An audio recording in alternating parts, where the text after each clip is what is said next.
Salam qardaş, nətərsən, nə var, nə yox?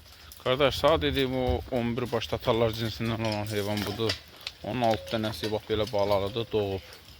Yerdə qalanın biri qoşdu, o birisiləri də yetikdir. Bunlar belə kom şəkildə satılır. Bax, içində erkək toxumluğu da bax ola. Göstərədir qardaşlar. Açırlar, qoymurlar çəkməyə. Bax.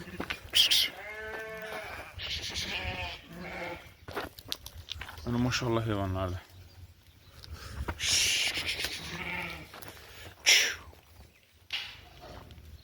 Bak bu bəlki qıraqdakı da qızıl yelində, büyünə sabağadır.